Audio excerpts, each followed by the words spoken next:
I'll take all 5. That's what the mountain man said, and the whole street went still. No one had seen him in years, and no one expected him to show up at a child auction. But there he stood, weathered, quiet, and carrying more than just a sack of gold. The townsfolk weren't ready. The law wasn't sure what to do, and the children? They looked at him like he was the last train out. Now, with winter closing in and judgment riding fast, one question lingers in the wind. Why would a man who's lost everything choose to fight for 5 lives no one else would claim? Before we dive into today's story, I'd love to know where you are watching from. Seeing your comments really reminds me why I do this every day. The autumn wind whistled through Silver Quiet's empty streets, rustling dead leaves across the courthouse steps. Gray clouds hung low over the mountains, matching the somber mood of the gathered townsfolk. Their breaths came out in white puffs as they huddled together, waiting for the placing auction to begin. Sheriff Mills cleared his throat and adjusted his badge. By order of the territorial court, we're here to place these 5 orphaned children with suitable households. His voice carried across the courthouse yard, where about 30 people had gathered. The 5 children stood close together on the bottom step. Jacob, the oldest at 12 years old, kept his arm protectively around 9-year-old Rose. 7-year-old Eli clung to Rose's skirt while 4-year-old Thomas clutched Jacob's hand. Baby Lily, just 1 year old, dozed against Rose's shoulder, wrapped in a worn blanket. "We'll start the bidding with the oldest boy," the sheriff announced. "Strong lad, good with tools. Who will offer room and board?" $2 a month, called out Mr. Peterson, the livery owner. "Could use help with the horses." $3, countered Mrs. Whitaker. "My farm needs young hands." Jacob's jaw tightened as he stared at the ground. Rose's eyes filled with tears as she held Lily closer. $4, came another voice, and soon the air filled with competing bids. Some faces showed genuine concern, others calculated opportunity. $5, and I'll take the girl too, called Mr. Harrison, eyeing Rose. "My wife needs help with the washing." The children pressed closer together. Eli began to whimper, and Thomas's lower lip trembled. Then a shadow fell across the steps. The crowd parted as a tall figure moved forward, his fur coat dusted with trail dirt. Boone Weller's weathered face showed no expression, but his eyes were sharp as he surveyed the scene. The whispers started immediately. "Mountain Man? Trapper Weller? Ain't seen him in town for years." Boone's voice cut through the murmurs, deep and certain. "I'll take all 5. Sheriff Mills frowned. "Now see here, Weller. These children need proper homes, not some cabin in the wild." Without speaking, Boone dropped a canvas sack onto the courthouse step. The distinctive clink of gold made several people lean forward. "I'll take all 5, he repeated, each word carved in stone. Judge Porter stepped forward, his face red. "This isn't some fur trade, Weller. We need assurance these children will be properly cared for, especially considering their background." More whispers rippled through the crowd about the children's Ute mother. Jacob's hands balled into fists. "If I may, Your Honor." Miss Clara, the schoolteacher, stepped forward. Her spine was straight as she pulled a letter from her pocket. "I have here a letter from Sarah Whitefeather, the children's mother. She wrote it before the fever took her." The judge took the letter, squinting at the careful handwriting. "This says she wanted the children to go to her brother if anything happened to her." He looked up sharply. "Brother?" Boone gave a single nod. "Sarah was my sister." The crowd's whispers grew louder. The sheriff's hand moved to his gun belt, more from habit than threat. "That gold's more than fair payment for their care," Miss Clara added quietly. "And bloodkin has rights, Your Honor, even out here." The judge studied Boone's face, then the children. Finally, he cleared his throat. "Provisional custody granted pending quarterly reviews. First sign of trouble, Weller?" But Boone was already moving. He lifted baby Lily from Rose's arms with surprising gentleness, tucking her into the crook of his arm. His other hand settled briefly on Jacob's shoulder. "Come," he said simply. The children hesitated only a moment. Then Jacob squared his shoulders and took Thomas's hand. Rose gathered her skirts, and Eli fell in beside her. As one unit, they followed Boone down the courthouse steps. The crowd parted silently as the strange family passed through. Some faces showed relief, others doubt, and a few displayed naked hostility. But Boone paid them no mind as he led the children away from the courthouse, away from Silver Quiet, and toward whatever future awaited them all. Behind them, the autumn wind scattered more leaves across the empty courthouse steps, erasing their footprints as the gray morning wore on. The wagon creaked as it wound up the narrow mountain trail, each turn revealing new views of the valley below. Cold wind whistled through the canvas cover, making the younger children huddle closer together under the woolen blankets Boone had provided. Jacob sat near the front, his eyes fixed on their uncle's broad back as Boone guided the horses. The mountain man hadn't spoken more than a dozen words since leaving Silver Quiet, and Jacob's mind churned with questions he was too wary to ask. Little Thomas squirmed beside him. "I'm hungry," he whispered, though not quietly enough. Without turning around, Boone reached into his coat and pulled out a piece of deer jerky, passing it back. Thomas stared at it uncertainly until Rose took it, tore it into smaller pieces, and shared them among her siblings. The sun climbed higher as they followed the trail deeper into the foothills. When Lily began to fuss, Boone pulled the wagon to a stop beside a sheltered outcropping. He climbed down and had a fire going before Jacob could finish helping the younger ones from the wagon. "Water needs heating," Boone said, setting a battered tin kettle over the flames. His voice was rough from disuse but not unkind. He showed Jacob how to arrange stones around the fire to reflect heat while keeping the wind at bay.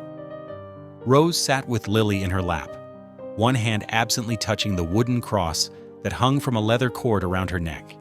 Their mother had carved it during long winter evenings, her skilled hands shaping the pine wood with patient care. The memory made Rose's eyes sting. "Why'd you take us?" Jacob finally burst out, unable to contain the question any longer. "You never came before? Not even when Ma was sick." Boone's hands stilled as he poured hot water into tin cups. "Your mother wrote to me," he said after a long moment. "Asked me to come. Letter arrived too late." "But why?" "Your blood," Boone cut him off. "Family." He passed out the cups, making sure even Thomas had his wrapped securely in both hands before moving away to check the horses. They continued their journey as afternoon shadows lengthened across the trail. Around one bend, they came upon the charred remains of another wagon. Rose gasped softly, and Eli began to cry. "That's Ma's wagon?" Thomas said, his voice small. "From when we got sick." Jacob remembered the fever that had swept through their small camp 2 weeks ago, taking their mother despite Rose's desperate prayers. They'd been forced to abandon the wagon when the wheel broke. Making their way to Silver Quiet on foot, Boone guided their wagon past without comment, but his shoulders were tense beneath his fur coat. When they stopped to make camp that evening beside a frozen stream, his movements were gentler than before. "Need shelter?" he said to Jacob, gesturing to the falling snow. "I'll show you how to build a lean-to." Jacob watched carefully as Boone demonstrated how to lash pine boughs together, creating a windbreak that would help reflect the fire's heat. Despite his reluctance to trust this stranger uncle, Jacob found himself admiring the efficient way Boone's weathered hands worked with rope and wood. As darkness settled over their camp, Rose got the younger children settled under blankets in the wagon, while Jacob helped Boone secure the horses. The mountain air grew sharper with cold, but the fire burned steady and strong. Lily was fussy, fighting sleep despite her exhaustion. Rose rocked her, humming softly, when another voice joined her, deep and quiet, almost too low to hear. Boone sat by the fire, staring into the flames as he sang an old lullaby under his breath. Rose's hands stilled. She remembered that song, faintly, like a dream from long ago. Her mother used to sing it too, on nights when the wind howled outside their cabin walls. Jacob lay awake long after the others had drifted off, watching the fire's shadows dance across their uncle's face. The man was still a mystery. His sudden appearance at the auction, his gruff kindness, the way he seemed to know things their mother had never spoken of. Trust wasn't something Jacob gave easily, not anymore, but something about Boone's quiet strength made him want to try. Dawn broke clear and cold over the mountains. They ate a quick breakfast of cornbread and more jerky before breaking camp, Boone showing them how to scatter the ashes and leave no trace of their fire. As they continued their climb into the higher country, Jacob noticed Rose was wearing her wooden cross outside her coat now, where the morning sun caught its polished surface. By midday, the wagon crested a final ridge, revealing a weathered log cabin nestled against the slopes of Ash Ridge. Thin snow dusted the split-rail fence and the cabin's sturdy shake roof. Thick stands of evergreens stood sentinel behind it, their branches heavy with white. "Home," Boone said simply, pulling the wagon to a stop. The children peered out as Boone helped them down. The cabin was larger than it first appeared, a solid structure of hand-hewn logs, with a stone chimney reaching skyward. A thin curl of smoke suggested Boone had someone tend the fire during his absence. Inside, the cabin was spare but sound. A massive stone fireplace dominated one wall, its hearth still harboring warm coals. A rough-hewn table and chairs stood in the center, while a wide bed occupied one corner. Above, rough-sawn planks formed a sleeping loft, accessed by a ladder. The children huddled together near the door, uncertain in this new space. Boone moved with purpose, stoking the fire before beginning to clear the cabin's contents. He stacked steel traps in a corner and moved tools to the lean-to outside. From the wagon, he brought in canvas cots, setting them up along the walls. "Need proper beds soon," he muttered, more to himself than the children. "For now, these'll do." Rose watched as he positioned a wooden cradle near the fireplace, testing its rockers on the plank floor. The cradle was old but solid, its wood smooth from years of use.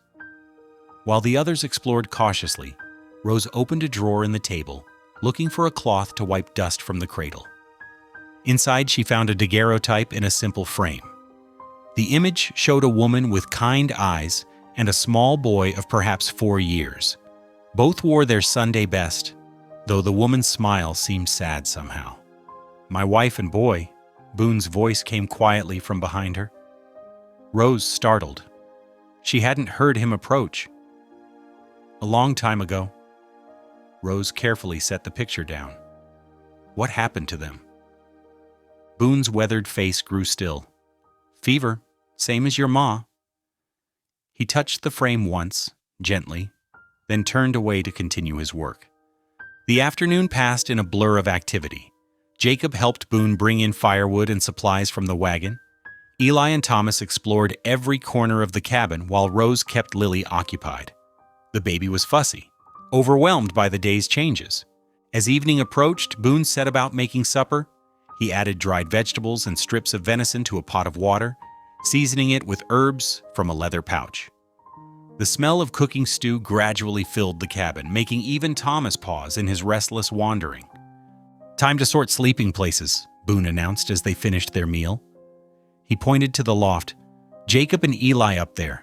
Rose can take the bed with Lily's cradle nearby." He gestured to 2 cots.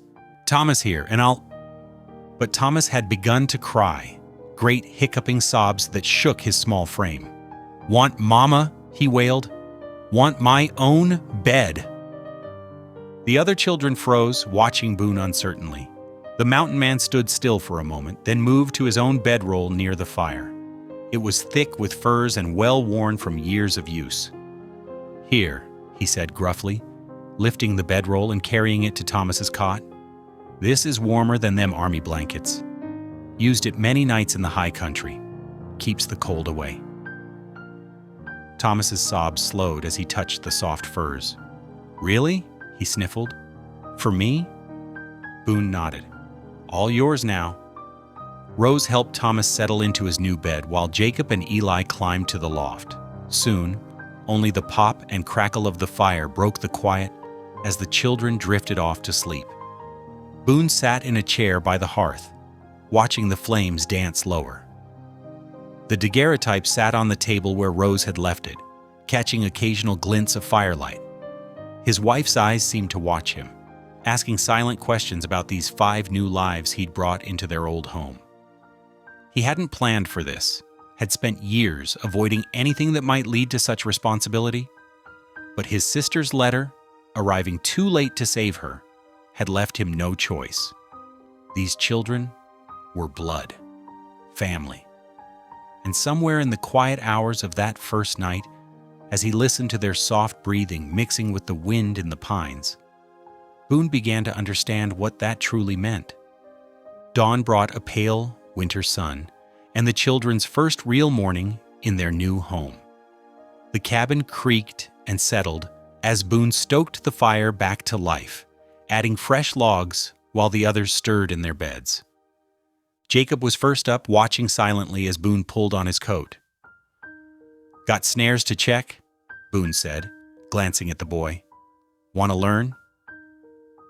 A nod was all he got in response, but Jacob was already reaching for his boots. Outside, frost crunched under their feet as Boone led him into the tree line. He showed Jacob the careful way to set wire snares, explaining how to read rabbit trails and check for signs of movement. "Like this?" Jacob asked, adjusting a wire with careful fingers. "Good," Boone replied. "Now for kindling." He handed Jacob a small hatchet, showing him how to split smaller branches into manageable pieces. "Mind your fingers. Your ma would have my hide if you got hurt."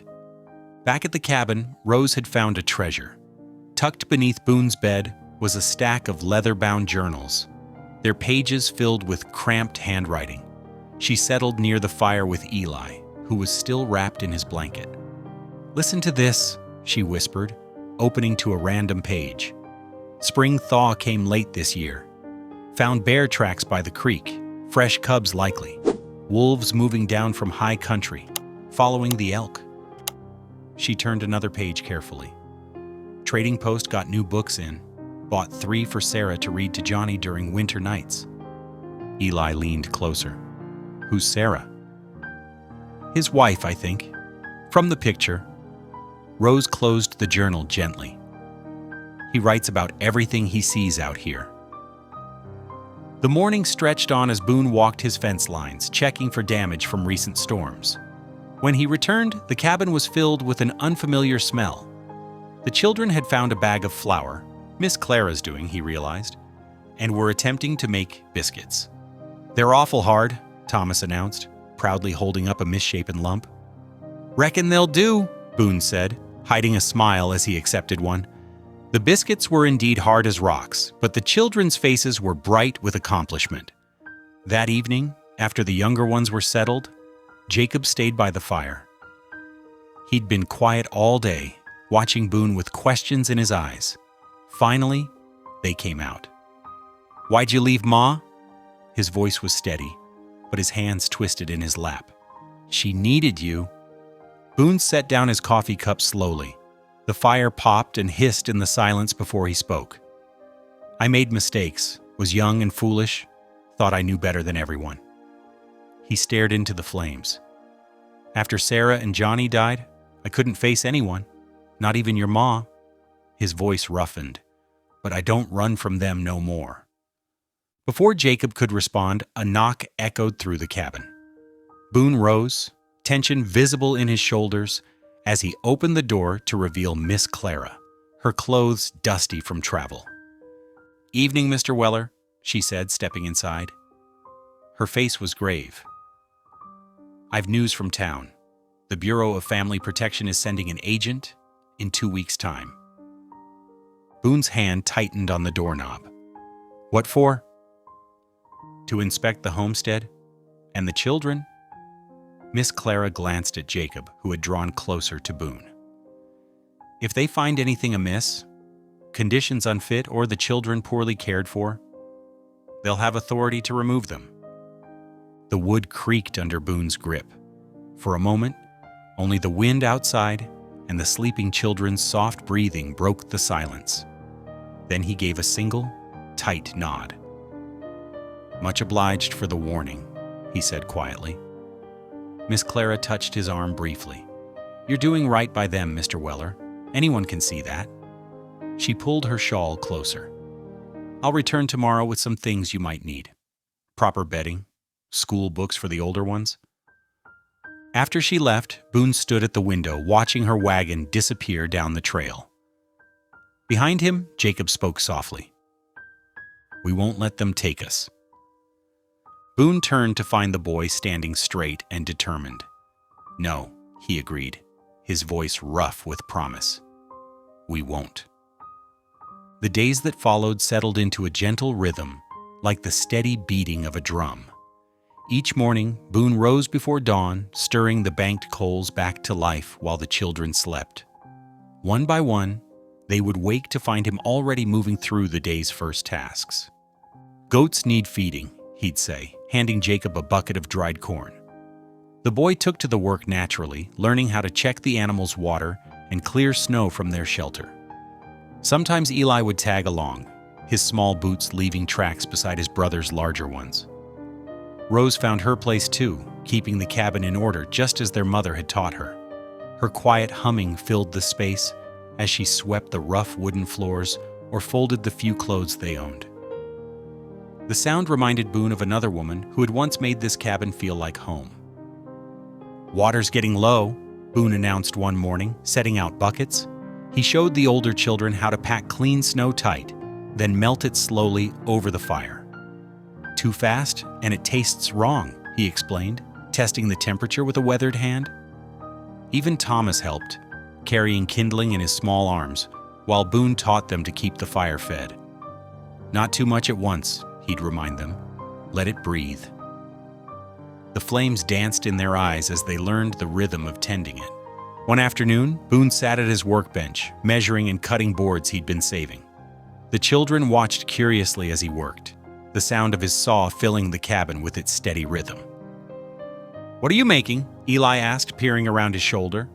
"Bench," Boone replied, fitting the pieces together, "for beside the hearth." By sunset, he had finished a sturdy seat long enough for all of them, smoothing the edges carefully so no one would catch a splinter. That evening, as they gathered for supper, baby Lily sat in her cradle near the new bench. Boone was spooning out bowls of bean soup when a sound stopped him short. Lily was giggling. Reaching for a wooden spoon, Rose dangled above her. The sound, pure and bright, seemed to warm the very air. It was the first time she'd laughed since their mother died. Rose caught Boone's eye across the table, and something passed between them, a shared recognition of this small miracle. He nodded slightly, his throat tight with emotion he couldn't name. When night fell, Rose gathered her siblings, as she always did. "Time for prayers," she said softly, and they knelt together near the fire.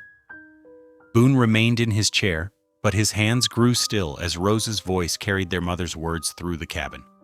"Lord, watch over us as we sleep," she began, the younger ones following along. "Keep us safe until morning light, and help us be kind to each other." Thomas stumbled over some words, but Rose helped him gently. "Thank you for our family, and for bringing us home."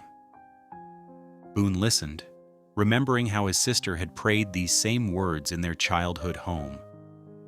The familiar phrases settled something in his chest he hadn't known was restless.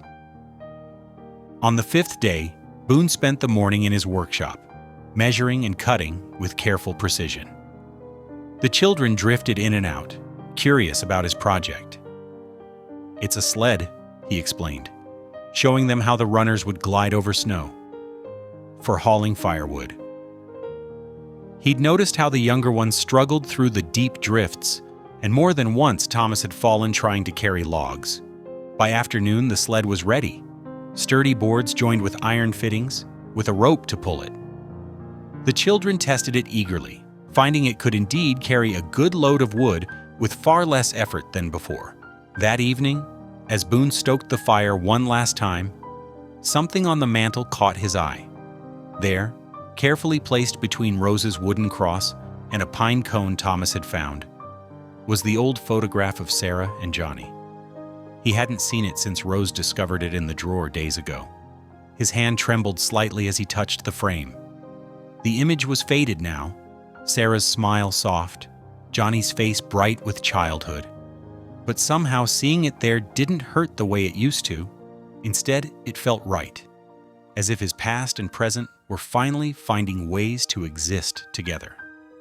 Behind him, the children slept peacefully. Thomas had kicked off his blanket again. Boone tucked it back around his small shoulders. In her cradle, Lily breathed softly, one tiny hand curled around her mother's cross that Rose had laid beside her. The cabin settled around them, creaking gently in the winter night. The morning peace shattered with the sound of hoofbeats. Boone looked up from mending a fence post to see a rider approaching through the pines. Henry Brackett's bay mare kicked up snow as he guided her into the yard, his broad frame casting a shadow across the white ground.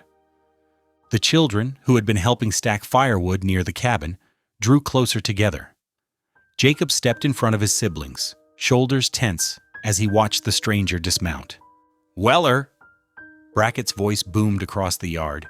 His face was red from the cold ride, or maybe something stronger. "Heard tell you'd gone soft in the head. Had to see for myself." Boone straightened slowly, setting his tools aside. He didn't speak, just watched as Brackett stomped through the snow toward him. "Taking in 5 mixed-blood kids?" Brackett spat the words like they tasted bitter.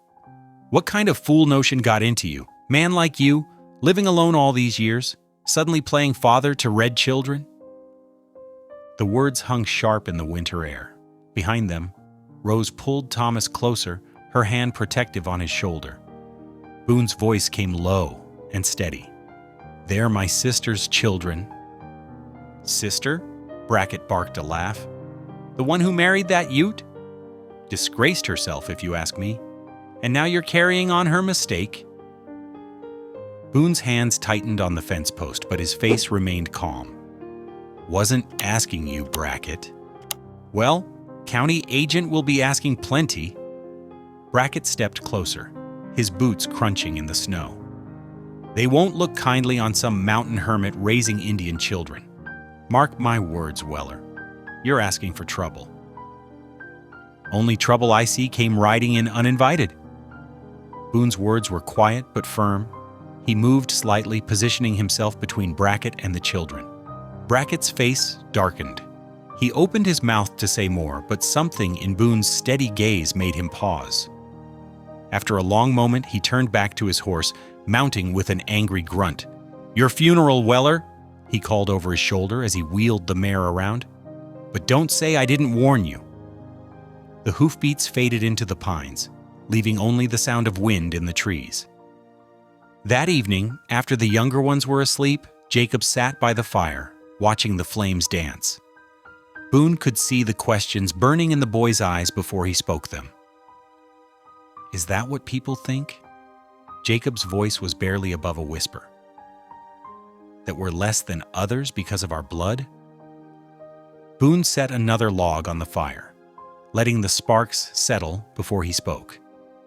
"Some folks carry hate in their hearts, makes them blind to truth." "What truth?" Boone settled into his chair, his eyes distant with memory. "Your mother's husband, your father, was a good man. Saved my life once, years back." Jacob turned to face him fully, surprise clear on his young face. "I was tracking a wounded elk," Boone continued. "Didn't notice the grizzly signs. Bear caught me off guard, tore me up bad." He rubbed his shoulder absently. "Your father found me. Could have left me there. Plenty of white men had done his people wrong. Instead, he carried me 3 days to his camp. Tended my wounds. Taught me their healing ways." The fire crackled in the silence that followed. "That's when Sarah, your mother, met him. She was helping nurse me back, saw his true heart, same as I did. Boone's voice grew soft. Blood don't make a man bad, Jacob. It's forgetting someone's worth that does that. Jacob nodded slowly, understanding settling in his eyes. They sat together a while longer, watching the flames. The next morning dawned clear and cold. Without a word, the children gathered stones from the creek bed, carrying them one by one to a spot behind the cabin. Boone watched from the woodpile as they worked together, building a careful marker for their mother. Rose placed her wooden cross at the top of the stone pile. Eli added pine boughs he'd gathered. Thomas set down a smooth river stone he'd been carrying in his pocket. Even baby Lily, held in Jacob's arms, reached out to touch the memorial with a tiny hand. They stood together in the morning light, 5 children and a mountain man, bound by love and loss and something stronger than blood. The wind whispered through the pines, carrying their mother's memory like a prayer across the snow-covered ridge. Morning frost coated the wagon seat as Boone guided the horses down the mountain trail toward Silver Quiet.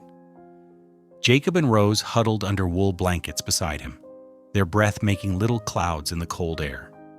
The letter to the county agent was folded carefully in Boone's coat pocket, written in his rough hand with directions to the homestead. The wagon wheels creaked over frozen ruts as they descended through stands of bare aspen. Rose watched an eagle circle overhead, while Jacob kept his eyes on the trail ahead, alert for loose rocks or ice. "Town will be busy today," Boone said, breaking the long silence. "Market day." "Will people stare at us?" Rose asked quietly. "Let 'em," Jacob said, lifting his chin. "We ain't done nothing wrong." Boone gave a slight nod of approval. The boy was learning. Silver Quiet came into view around midday, smoke rising from chimneys into the pale winter sky.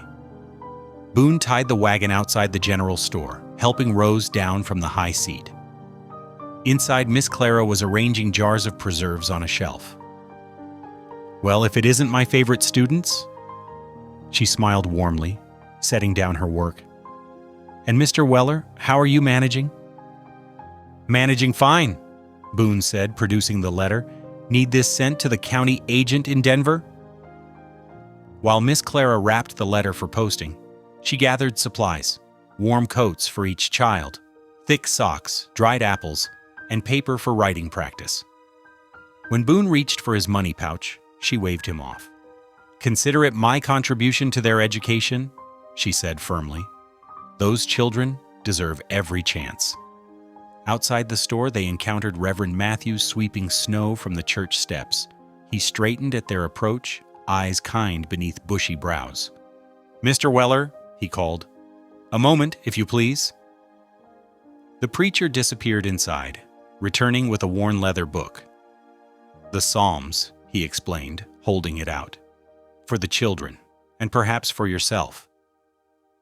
Boone hesitated. "Not much for reading scripture, Reverend." "Take it anyway," the older man insisted gently. "Words of comfort know no boundaries." Boone accepted the book with careful hands, tucking it into his coat. Dark clouds were gathering as they started the journey home. The temperature dropped steadily, and wind began to whistle through the pines. When snowflakes started falling, Boone pulled the wagon off the trail near a sheltered hollow. "We'll camp here tonight," he decided. "Storm's coming in hard." They worked quickly to make camp, Boone showing Jacob how to string a tarp between trees, while Rose gathered dry kindling from beneath fallen logs. Soon they had a fire crackling, the wagon positioned to block the wind. Huddled close to the flames, Rose watched sparks spiral up into the darkening sky. "Boone," she asked softly, "do you believe in heaven?" Boone stirred the fire with a stick, taking his time before answering. "I believe your ma is somewhere better than this world," he said finally, his voice rough with emotion. Rose nodded, satisfied. "Mama used to say the stars were windows to heaven." "Speaking of stars," Boone said, pointing upward where the clouds had briefly parted. "See those 3 bright ones in a row? That's the Hunter's Belt. Old-timers call it the 3 Kings." Jacob leaned in closer as Boone traced constellations with his finger. telling stories of warriors and bears dancing across the night sky. Rose listened intently, her mother's wooden cross warm in her hand. When the fire burned low and Jacob had drifted to sleep, Rose carefully slipped from her blankets. Moving quietly, she reached for Boone's heavy coat, where it hung from a wagon spoke. With gentle fingers, she tucked her carved cross into the pocket, a silent gift of trust. Boone watched through half-closed eyes but said nothing, understanding the gravity of her gesture. The cross had been her last connection to her mother, and now she was sharing that connection with him.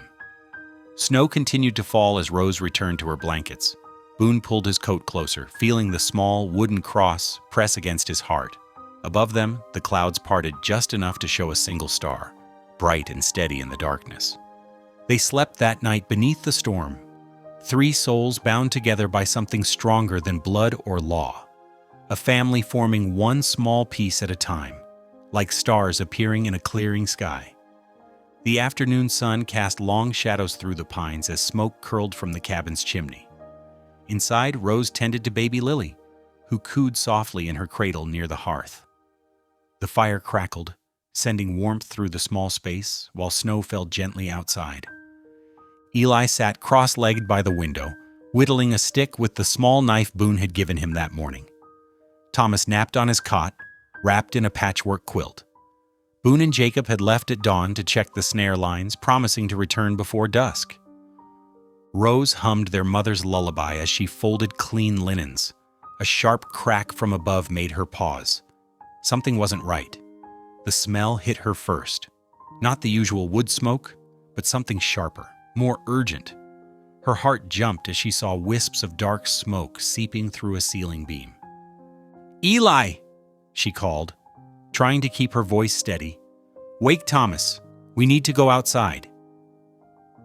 Eli dropped his stick, eyes wide as he spotted the smoke. He shook Thomas awake while Rose wrapped Lily in a thick blanket.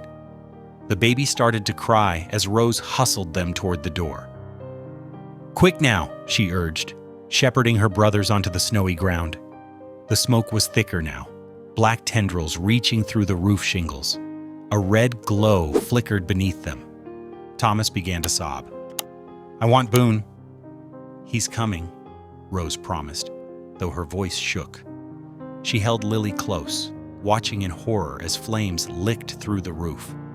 The dry winter wood caught quickly, spreading across the cabin's peak like hungry fingers. A shout cut through the crackling of the fire. "Rose!" It was Jacob's voice, then Boone's heavy footfalls as they crashed through the underbrush. "We're here!" she called back. "We're all here!" Boone took in the scene with one sweeping look. "Jacob, get snow, much as you can carry." He stripped off his coat, using it to scoop huge piles of snow. They hurled it at the flames, but the fire had too strong a hold. The roof groaned. Timber cracked like gunshots.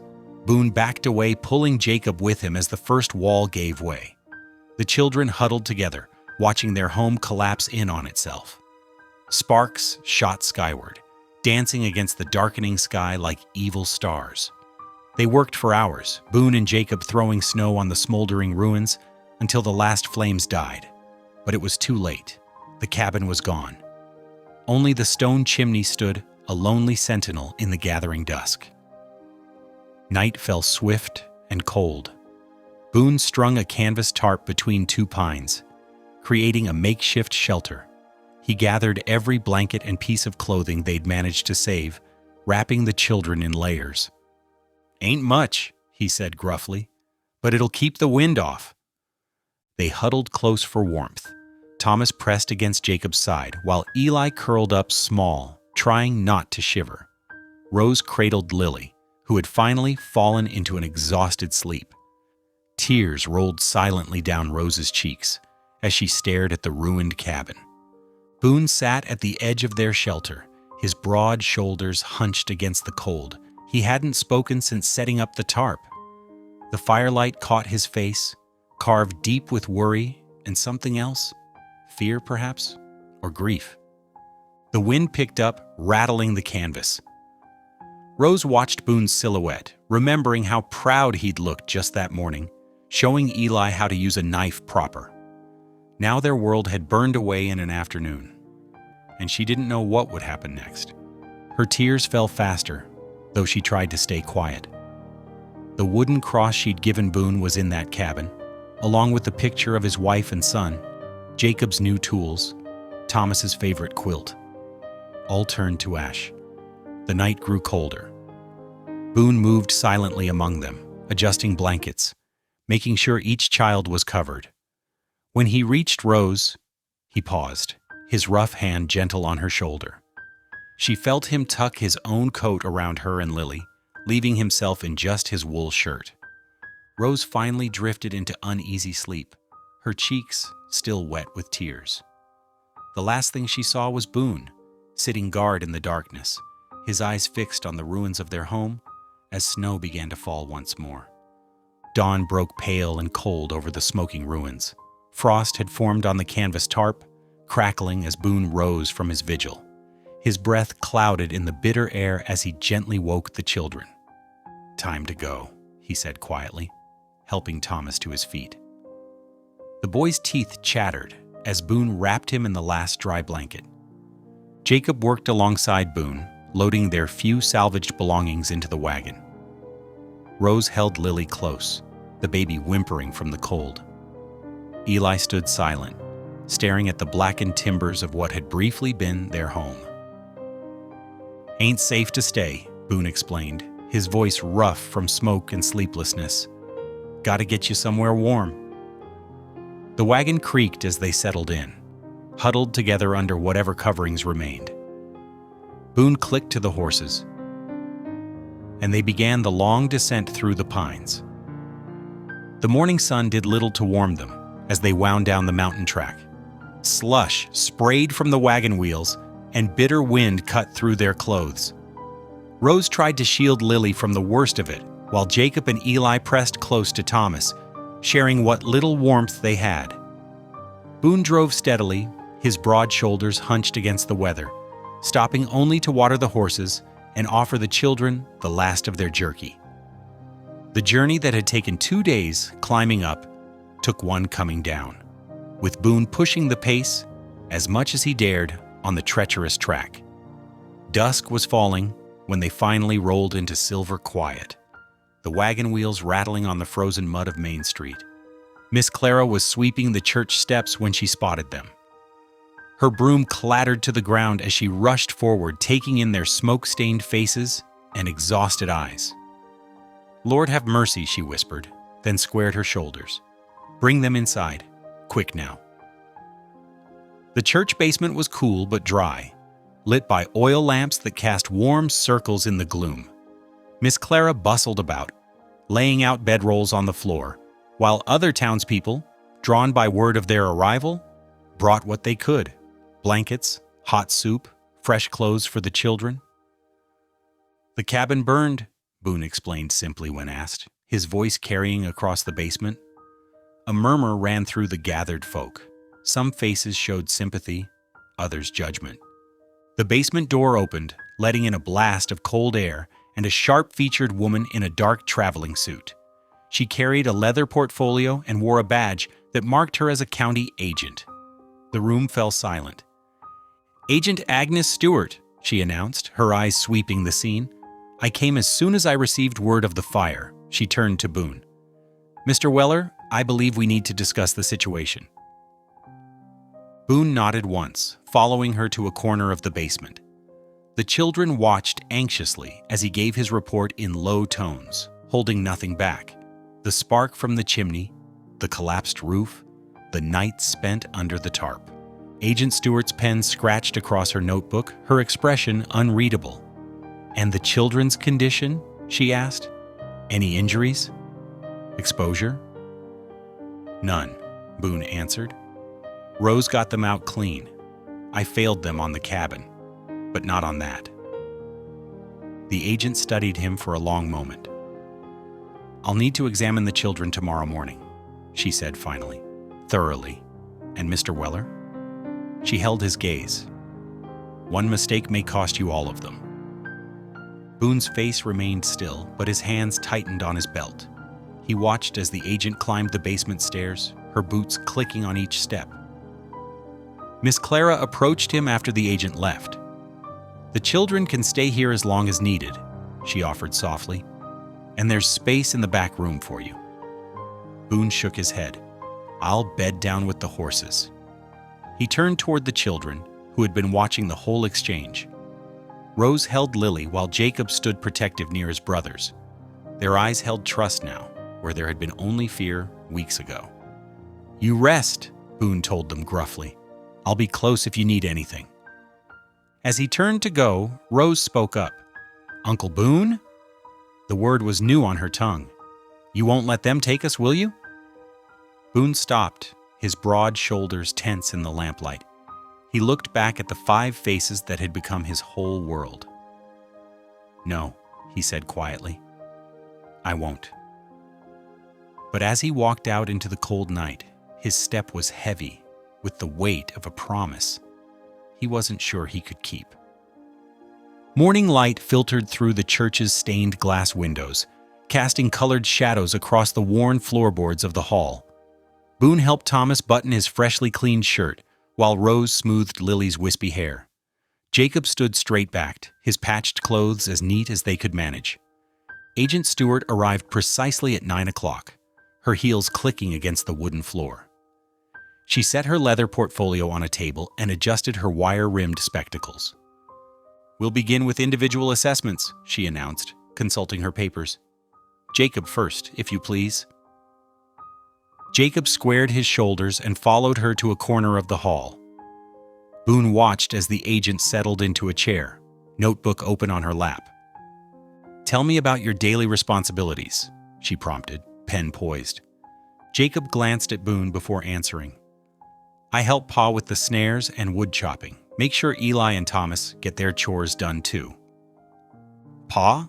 Agent Stewart's eyebrow lifted. "You mean Mr. Weller?" "Yes'm." Jacob's voice grew stronger. "He showed me how to check the trap lines proper so no animal suffers. Taught me to split wood against the grain too." The agent made careful notes, her expression unchanged. Next came Eli, then Thomas, each answering her questions about meals, sleep, and lessons. Rose sat perfectly straight when her turn came, hands folded in her lap like her mother had taught her. "Would you read this for me?" Agent Stewart held out a simple primer. Rose took the book carefully. "The sun rises over the mountain," she read clearly. "The farmer tends his fields with care. Knowing that," she continued steadily, her finger tracking each line. The agent nodded, making another note. "And who taught you to read?" "Mama started us," Rose said softly. "But Pa helps now. He listens while I practice with the younger ones." Finally, Agent Stewart examined baby Lily, her trained eyes checking the child's skin, eyes, and responses. Lily reached for Boone as the agent pressed gently on her belly, checking for signs of malnourishment. "There now, little one," Boone murmured, his rough hands gentle as he steadied her. The inspection continued through the morning. The agent watched how the children moved, how they interacted, how they looked to Boone for reassurance. Not once did he prompt them or speak in his defense. He simply stood, solid as mountain stone, while his family's fate was weighed. When Agent Stewart finally closed her notebook, her face remained unreadable. "I'll need to interview some townspeople," she announced, "and review the site inspection once the weather allows." She gathered her things, pausing at the door. "The children will remain here until further notice." The heavy door closed behind her with a quiet click. Boone's shoulders sagged as if the weight of Ash Ridge itself had settled upon them. "You did just fine," he told the children gruffly. "Real fine." One by one, they drifted off with Miss Clara for the midday meal until Boone sat alone in the empty church. Sunlight streamed through the windows, but he felt none of its warmth. His calloused hands hung limp between his knees as he stared at the worn floorboards. The soft rustle of skirts announced Miss Clara's return. She settled into the pew beside him, smoothing her apron. "The town's changed its mind about you, Boone Weller," she said quietly. He didn't look up. "Won't matter none if that agent decides different." "It matters more than you know." Miss Clara's voice grew firm. "These past weeks, folks have seen how you've changed. They've watched you put those children before yourself time and again. Even Henry Brackett admitted yesterday he might have judged too quick." Boone's hands tightened. "Words won't rebuild that cabin." "No," Miss Clara agreed, "but they might save your family." She stood straightening her shawl. "The agent will ask for character testimony. Now you must let them speak too." She left him there in the quiet church, where dust motes danced in the colored light, and the weight of waiting pressed heavy as mountain snow. Through the window he could hear the children's voices in the churchyard, mixing with those of the town's other young ones. They sounded lighter somehow, despite everything. Like they knew something he didn't. Like they still believed. Dawn broke cold and clear over silver quiet. Frost sparkled on the telegraph office's weathered boards as townspeople gathered, their breath forming clouds in the morning air. Miss Clara arrived first, her neat handwriting already filling several pages. She nodded to others as they came. The judge's wife in her Sunday best, the preacher with ink-stained fingers, the blacksmith still wearing his leather apron. Inside the cramped office, Agent Stewart sat at a small desk, her portfolio open. The scratch of pens and rustle of paper filled the room as one by one, the townsfolk wrote their testimonies. "I've known Boone Weller 20 years, the blacksmith muttered as he wrote, his large hands careful with the delicate pen. "Never met a more honest man." The judge's wife spoke softly as she composed her letter. "Those children have color in their cheeks now. The little one, Lily. She laughs when she sees him." Miss Clara sealed her envelope with precise movements. "I've taught children for 15 years, she told Agent Stewart. "I know the look of ones who feel safe. These 5 have that look now." The preacher added his own pages to the growing stack. "Mr. Weller may not attend services, but I've seen more Christian charity in his actions than in many who warm our pews each Sunday." Outside, horses' hooves thudded against packed earth. The crowd parted as Chief Taza rode in, his gray hair gleaming in the morning light. He dismounted with dignity, his weathered face solemn. Agent Stewart stepped onto the office porch, portfolio clutched to her chest. "I have come to speak of family," Taza announced, his voice carrying across the hushed gathering. He gestured to where Boone stood with the children near the church. "This man took in the children of my daughter's blood. Among our people, such bonds are sacred. He is family." The agent's pen moved swiftly across her notebook. "You support his custody claim?" "I do." Taza's eyes were steady. "He honors our ways by keeping them together, by teaching them both their mother's wisdom and his own." He touched the medicine pouch at his belt. "The spirits of their ancestors rest easier knowing they are with him." Agent Stewart nodded slowly, making another note. "And the matter of proper care? The cabin fire?" "A man is not measured by the walls that shelter him," Taza replied, "but by the strength with which he protects his own. Boone Weller has shown that strength." The children watched from the church steps, huddled together against the morning chill. Jacob held something in his hands, a wooden cross carefully carved, the same one Rose had carried from their mother's wagon, that she had slipped into Boone's coat days ago. He crossed the street slowly, his boots crunching on frost. Boone turned as the boy approached. "Pa," Jacob said quietly, holding out the cross. "Reckon you might need this more than we do right now." Boone's hands trembled slightly as he took it, his fingers tracing the rough-hewn edges. The wood was warm from Jacob's grip. Agent Stewart cleared her throat. "I must wait for confirmation from Denver before making my final decision." She adjusted her spectacles. "But I will ensure these testimonies are given full consideration." The crowd began to disperse, moving off in 2s and 3s. Miss Clara touched Boone's arm as she passed. "We've done what we can," she said softly. "Now we wait." Taza remained, speaking quietly with Rose in the Ute tongue, words about her mother, about family bonds that transcend death. The girl's eyes shone as she listened. Boone stood silent through it all, the wooden cross pressed tight in his weathered hands. Thomas leaned against his leg, thumb in mouth. Lily dozed in Rose's arms. Eli watched the telegraph operator's window as if willing good news to arrive. The morning stretched on, the sun climbing higher over the mountains that had always been Boone's refuge.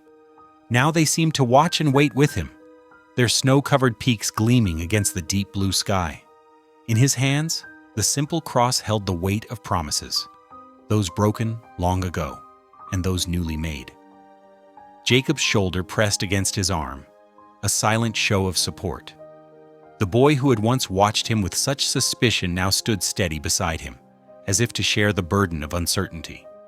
Together, they waited for word from Denver that would determine whether their makeshift family could remain whole.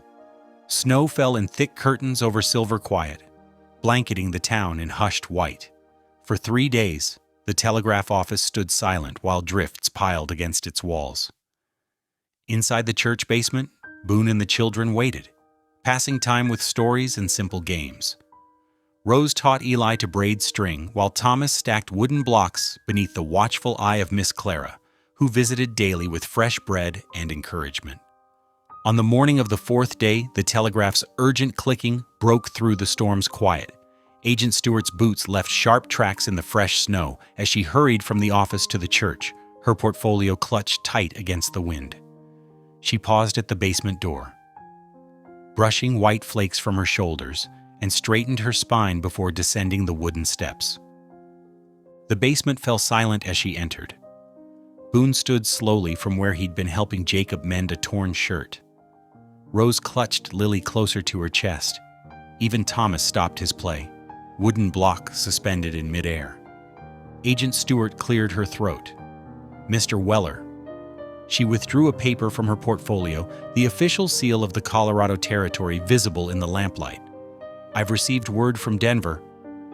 The children drew closer to Boone, like saplings bending toward shelter in a storm. His hands, rough from years of trapping and building, hung loose at his sides. "The Bureau of Family Protection has reviewed all testimonies and evidence." Agent Stewart's voice softened, including Chief Taza's words and the town's letters. She met Boone's eyes. "Custody is upheld. All 5 children are officially placed in your permanent care." For a moment, no one moved. Then Lily let out a happy squeal, breaking the spell. Tears sprang to Rose's eyes as she hugged her baby sister. Eli and Thomas crashed into Boone's legs, wrapping their arms around him tight. Jacob stood apart, his young face working with emotion. Then, for the first time since that day at the auction block, he stepped forward and threw his arms around Boone's waist. The mountain man's weather-worn features cracked, and he gathered all 5 children close, his own tears falling silent into Lily's dark hair. Word spread quickly through the storm-bound town. People emerged from their homes and shops, trudging through deep snow toward the church. The bell rang out clear and bright, calling the community together in celebration. Inside, lanterns and candles warmed the wooden pews with golden light. Miss Clara organized the children near the altar, while townspeople filled the seats. The judge's wife dabbed her eyes with a handkerchief. The blacksmith removed his hat, nodding respectfully as Boone entered. Agent Stewart stood before the gathering, her official manner softened by a slight smile. "By the authority of the Colorado Territory," she announced, "I hereby confirm the permanent placement of Jacob, Rose, Eli, Thomas, and Lily in the custody of their uncle, Boone Weller." A murmur of approval rippled through the church. Chief Taza, seated in the back row, touched the medicine pouch at his belt and nodded once, satisfied. Boone stepped forward, his voice rough with emotion but clear in the hushed space. "I ain't much for speeches," he said slowly, "but I thank you all." He looked at each face in turn, Miss Clara, the judge, the townspeople who had stood with him. I promise to raise these children in light and warmth, to honor their mother's memory, to teach them both sides of their heritage." His eyes met Chief Taza's, "and to love them as my own." At his words, the children broke down in tears. Jacob pressed his face into Boone's coat, shoulders shaking. Rose held Lily tight, while Eli and Thomas clung to their new father's hands. Miss Clara stepped forward then, carrying a bundle wrapped in brown paper. "The women of Silver Quiet have been busy these 3 days," she said, beginning to unwrap the package. "We have something for your family." She revealed 6 quilts, 5 smaller ones and 1 larger. Each was carefully pieced together with squares of blue, green, and gold, like sunlight through pine trees. The children's names were stitched in careful letters on their individual blankets. The largest quilt bore all 6 names, including Boone's, surrounded by a border of interlocking hands. "To keep you warm," Miss Clara said softly, "until your new cabin is built." Boone touched the stitched names with gentle fingers, tracing each letter as if reading a sacred text. The quilts shimmered in the candlelight, each stitch a testament to community, to belonging, to love that transcends blood and borders. Outside, snow continued to fall, but inside the church, warmth bloomed like spring. The family that began on an auction block, bound by grief and necessity, had been forged into something stronger, something permanent. In the golden light, surrounded by those who had chosen to stand with them, Boone held his children close, their tears of joy mingling as the church bell rang out over the snow-hushed town. The morning after the church celebration, wagons creaked up the snowy trail to Ash Ridge. Leading the way was Boone's wagon, packed with the new quilts and what remained of their belongings. Behind came the preacher's cart, loaded with fresh-cut cedar beams from the church storehouse. More wagons followed, carrying tools, supplies, and willing hands. 3 Ute men rode ahead on horseback, their breath clouding in the cold air. They had worked with Boone years ago when he served as a scout and remembered his fairness. Now they came to help rebuild the home of their kinsman's children. The burned cabin's blackened bones rose stark against the white snow. Boone stood silent, taking in the damage in full daylight. Jacob stepped close, shoulder brushing his father's arm. "We'll make it stronger," Jacob said quietly. Boone squeezed his son's shoulder. "That we will." The work began with clearing the ruins.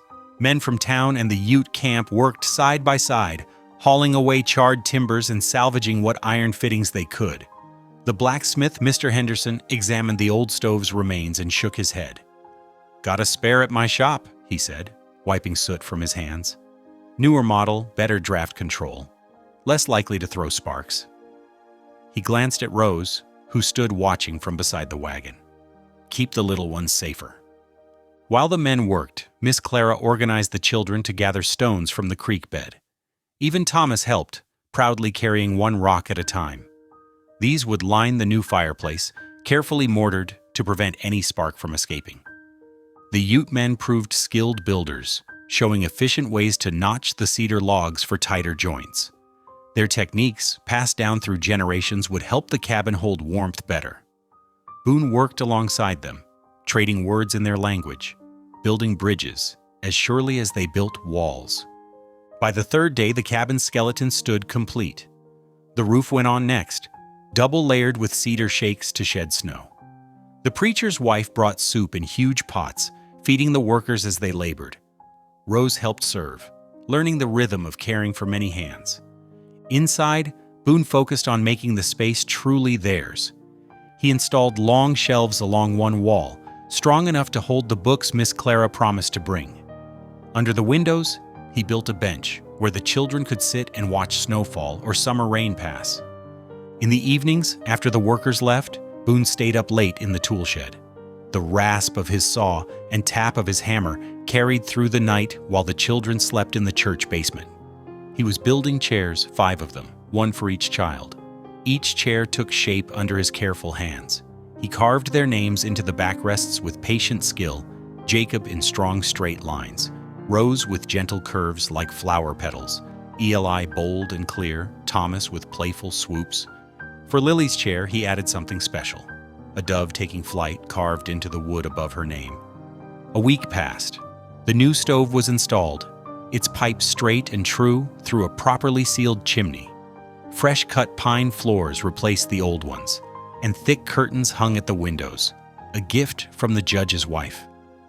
The walls were chinked with fresh mud and straw, every crack sealed against the mountain wind. On moving day, the children could hardly contain their excitement. They rushed through the door, exclaiming over every detail. Rose ran her fingers along the bookshelves. Eli and Thomas bounced on their new bed frames. Jacob helped carry in supplies, proud to be working alongside the men. When Boone brought in the chairs, the children fell silent.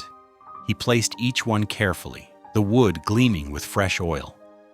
The smaller chairs, Thomas's and Lily's, sat closer to the fire for warmth. Each child touched their name, carved deep and permanent in the wood. "Like the one Ma had," Rose whispered, tracing the dove above Lily's name. Their mother had carved birds too before she fell ill. Boone nodded. Thought she'd like that. That evening, as shadows lengthened across the new floor, the family sat in their chairs for the first time. The stove crackled cheerfully, and their mother's wooden cross hung on the wall beside the children's stone marker for her. Through the windows, they could see the last workers heading home down the trail, wagon wheels cutting fresh tracks in the snow. Rose held Lily in her lap, the baby's eyes heavy with sleep. Eli and Thomas leaned against each other, while Jacob sat straight in his chair, looking every bit the young man he was becoming. Boone watched them all, his heart full. The cabin felt different now, stronger, safer, and wrapped in love that had been tested by fire and found unbreakable. December brought deep snow to the mountains, piling white drifts against the cabin's sturdy walls. Inside, warmth and golden light filled every corner. Pine boughs decorated the shelves, their fresh scent mixing with wood smoke from the well-drawing chimney. The family gathered around their table on Christmas Eve, steam rising from bowls of rabbit stew. 6 chairs now circled the hearth. The newest one, a surprise Jacob had crafted in secret. He'd spent weeks in the tool shed after chores, studying his father's technique, determined to get every cut just right. The chair wasn't as polished as Boone's work, but the name carved in the backrest stood proud, B-O-O-N-E. When Jacob had presented it that morning, Boone had stood silent, running weathered fingers over his son's careful handiwork. Then he'd pulled Jacob close, holding him tight while the other children watched with shining eyes. Now Rose sat straight in her chair, the old Psalms book open in her hands. Her clear voice filled the cabin as she read by lamplight, "The Lord is my shepherd, I shall not want." The words seemed to settle like a blessing over their home. Thomas and Eli leaned forward, entranced by their sister's reading. Even baby Lily sat quietly in her carved chair, thumb in mouth, watching the flames dance in the fireplace. Jacob kept glancing at Boone, pride warming his face each time his father settled into the chair he'd made. When Rose finished reading, Boone reached into his coat pocket and pulled out the wooden cross, the one Rose had slipped to him months ago. He'd carried it every day since, a reminder of promises kept and love restored. Standing slowly, he hung it above the hearth, right where the firelight caught its simple curves. "Thank you," he whispered into the quiet, and everyone knew he wasn't just speaking to those present in the room.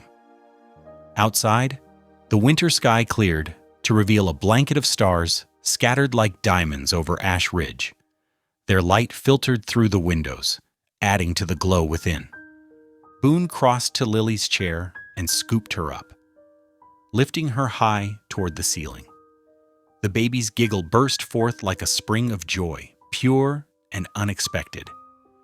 The sound broke whatever solemnness remained in the room. Thomas started laughing, then Eli, then Rose, until even Jacob joined in, their happiness echoing off the new walls of their home. In that moment, 6 lives bound by love, faith, and second chances found their peace at last. The cabin held them all, warm and safe under the stars of Ash Ridge. If this one resonated with you, stick around. I've got another story waiting for you tomorrow, and who knows, it might be just what you needed to hear.